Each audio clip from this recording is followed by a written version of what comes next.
Kami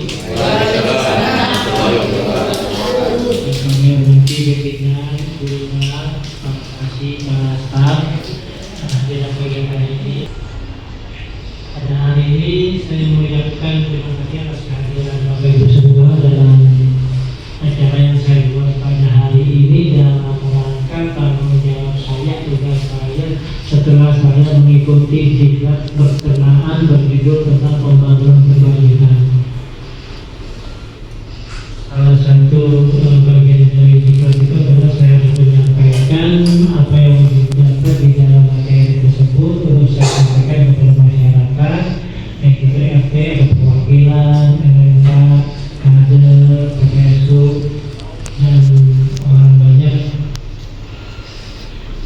Walaupun banyak banget, tapi saya rasa ini sudah mewakilkan. Mudah-mudahan dari sekian banyak ini apa yang saya sampaikan dapat memberikan manfaat, masukan yang menjadi gambaran untuk kebijakan atau bentuk perilaku hidup kita dalam hal melakukan yang berkenaan dengan lingkungan, tanggung jawab kita terhadap lingkungan. Langsung saja saya akan menyampaikan, mungkin membacakan kembali aja sosialisasi pembangunan berkelanjutan yang terjadinya pemanasan global yang menyebabkan lalu mengakibatkan kepada perubahan iklim ini disebabkan adanya efek rumah kaca. Efek rumah kaca itu gambarnya seperti ini. Pada kenyataannya itu ada bola dunia. Sebagai contoh, efek rumah kaca adalah contohnya begini. Matahari memasukkan sinar di dalam. Ini tepat sasaran. Sinar itu masuk ke tanaman, lalu tanaman itu akan membutuhkan sinar matahari untuk bertumbuh dan berkembang. Nah, ada efek rumah kaca adalah ketika pantulan sinar matahari ini lalu berbalik ke atas, lalu baik kembali lagi.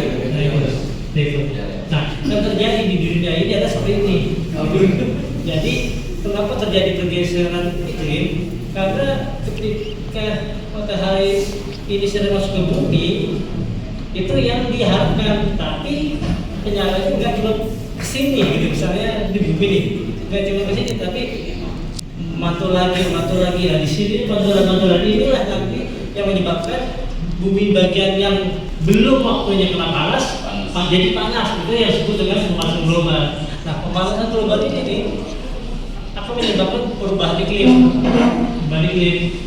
Perubahan iklim kan, bumi panas. Ini belum pada waktunya nih. Dia sedikit ketika pemanasan tektok begini nih. Nah, posisi atmosfer itu akan menjadi panas, lalu sisi bagian yang harusnya dingin jadi panas, yang harusnya hujan jadi panas. Itu yang disebut dengan perubahan iklim. Perubahan iklim, pemanasan global itu yang tidak wajar, tidak pada tempatnya. Nah, apa penyebab perubahan iklim? Ada pembakaran bahan bakar fosil, ya, emisi gas, kendaraan, lanjut penerbangan pohon liar, bakar hutan, konversi hutan menjadi lahan pertanian. Sebentar, mungkin teman-teman Bapak Ibu mungkin akan bertanya, apa hubungannya sih penerbangan liar, bakaran, lalu konversi dari hutan menjadi lahan pertanian, kok menyebabkan perubahan iklim?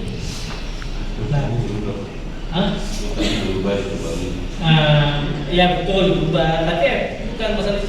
Yang menjadi masalah adalah penting kita sadari adalah ada satu hal yang tidak kita lihat ya kasat mata, yaitu ada gas di dalam atmosfer. Ini ketika hutan menjadi pertanian, maka ketika kita menanam bibit ya, menggunakan pupuk ya, rupanya pupuk ini pun menghasilkan suatu gas yang mempengaruhi atmosfer gitu kan.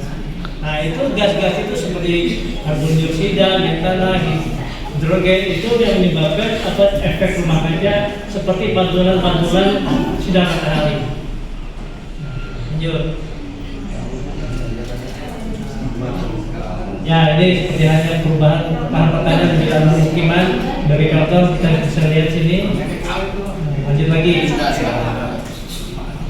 Lalu, dampak perubahan iklim, ya, peningkatan suhu cuaca hujan yang itu kan peningkatan permukaan air laut kutub utara, bongkahan gunung es di utara atau di selatan ketika dia mencair, otomatis kan air itu akan bertambah. Penurunan karena dampaknya sosial ekonomi. Lanjut.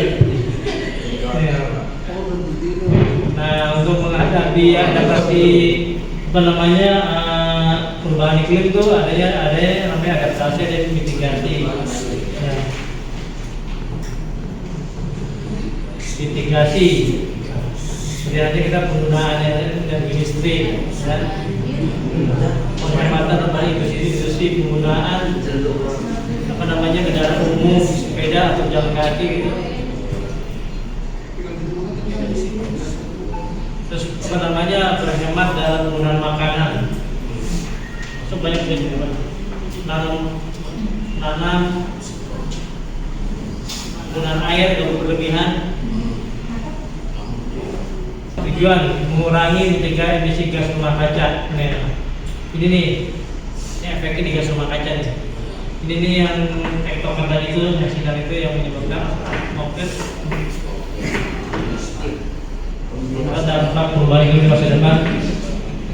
Mitigasinya adalah energi terbarukan, ya, seperti tenaga surya, angin, mengurangi konsumsi energi melalui penggunaan peralatan hemat energi, penghijauan pohon hutan, pengelolaan sampah, mengurangi, mendaur ulang dan membuang sampah secara bertanggung jawab. Beberapa hal yang hubungan dengan mitigasi perubahan iklim masa global, hal inilah yang dapat kita laksanakan. Ya. Nah, mungkin PPSU mungkin tahu kan, di antara ini yang bisa untuk PPSU lakukan apa nih? Coba baca nih. Kira apa yang bisa dilakukan dari ini? Untuk masyarakat sampah. Yang dapat kita lakukan kebiasaan keseharian kita adalah melakukan pengolahan sampah. Itu dalam mengurangi, mendaur ulang dan membuang sampah secara bertanggung jawab, gitu kan. Kita sebagai yang berkecimpung di dunia kebersihan lingkungan dan teman-teman juga mungkin ada yang berkecimpung dalam hubungannya pengelolaan sampah, maka akan menjadi baik bagi masyarakat untuk melakukan pengolahan sampah, gitu. Nah, ketika melakukan pengolahan sampah, maka kita akan mencari suatu hal yang lebih bisa diterima oleh masyarakat. Maka saya melaksanakan yang namanya dengan ekonomi sirkular. Ekonomi sirkular adalah kita pakai, kita gunakan, recycle. Ini kita dari sekarang ke depan adalah melakukan ekonomi sirkular di dalam tatanan kehidupan di dalam masyarakat.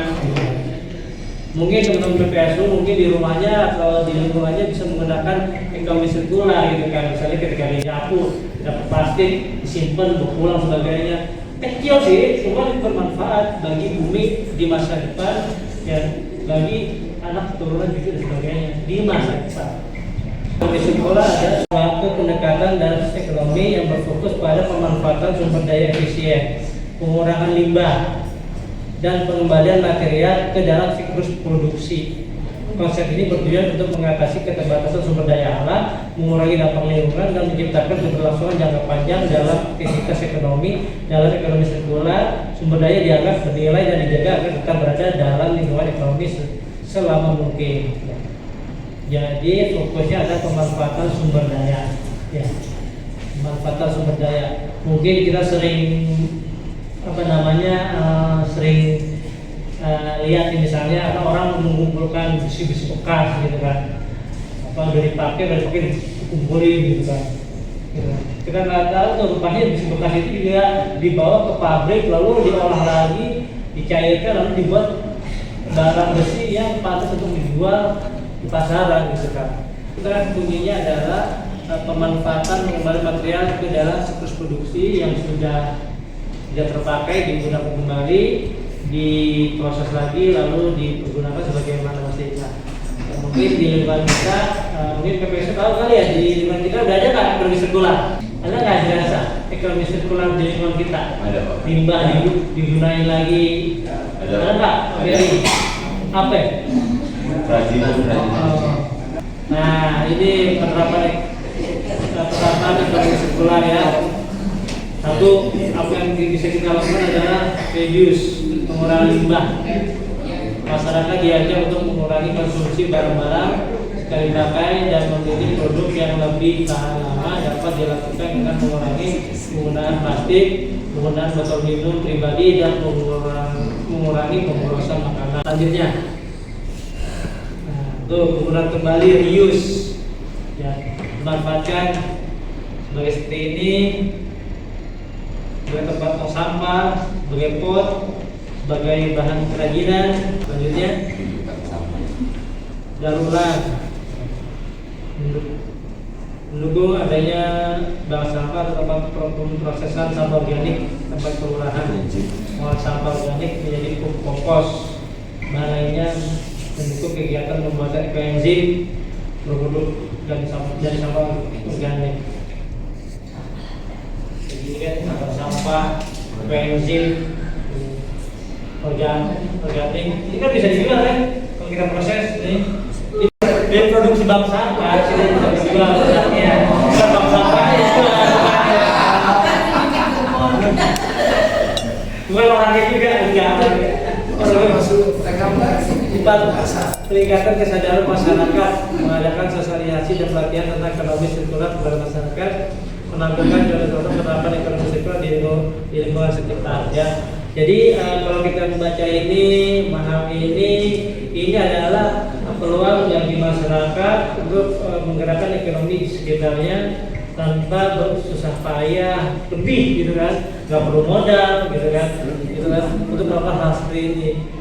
Kita kita sisihkan aja, sisihkan lama-lama itu akan menjadikan satu pemasukan. Bacakan sekilas saja ya. Karena dia ada di lingkungan kita ya.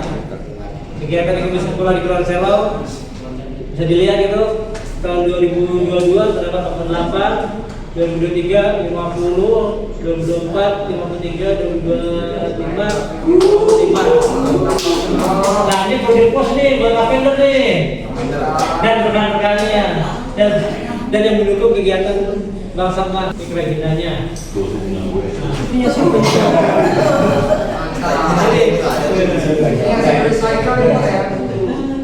Ini siapa ini membuat ini makin paham kan apa yang terjadi, apa yang dilakukan oleh rekan-rekan di bank sampah ataupun yang secara individu melakukan kerajinan tangan sendiri itu nggak bisa kita sepelekan manfaatnya bagi lingkungan. Mungkin sementara itu aja yang dapat saya sampaikan. Jadi dalam mengadopsi dan mengimplementasikan sistem ekonomi sirkular, lingkungan kelurahan dapat menjadi lebih lestari, ramah lingkungan dan memberi manfaat ekonomi bagi masyarakat setempat. Ya, ada yang ingin disampaikan? Tanai, nah iya. Sampai ini Pak boleh kasih support buat teman-teman. Assalamualaikum warahmatullahi wabarakatuh. Mohon izin sedikit aja menyampaikan dari apa yang sudah disampaikan Pak Uri, sudah begitu bagus sama hasil daur ulang sebenarnya di sektor, terutama teman-teman yang PPS itu ya biasa. Iya. Jadi kalau kayak kemarin Eko itu juga udah kita bagi ilmunya. Tapi dicoba pas hari libur Easter bikin apa kayak gini-gini itu bisa dibanggain. Ada yang ditanyakan semuanya? Iya nanyanya agak-agak kayak film-film gitu ya. Aku pemanasan global sekarang yang Pak Udah bilang tuh Antartika kan meleleh tuh ya. Glacier naik. Es gitu. Nah terus kalau kayak di Ancol tuh udah mulai airnya tinggi. Ya kalau kita kan ngebayangin gitu ya. Takut kayak Jakarta terendam gitu. Ya benar. Nah itu kita nanggulanginnya gimana tuh Pak? Kita harus melakukan dua hal, ada dua bagian, dua mitigasi, satu adaptasi. Bedanya mitigasi dan adaptasi mitigasi itu mencegah agar misalnya pemanasan global itu tidak terjadi. Sedangkan adaptasi itu adalah ketika terjadi kita sebagai warga penduduk Jakarta apa yang bisa kita lakukan terhadap hal tersebut gitu kan. Itu saja ya. Dengan kehidupan saja apa yang menjadi pertemuan kita hari ini. Sebagai kata penutup saya ucapkan terima kasih. Semoga Bapak Ibu semua dapat mendapat sedikit ide dari apa yang disampaikan. Wassalamualaikum warahmatullahi wabarakatuh.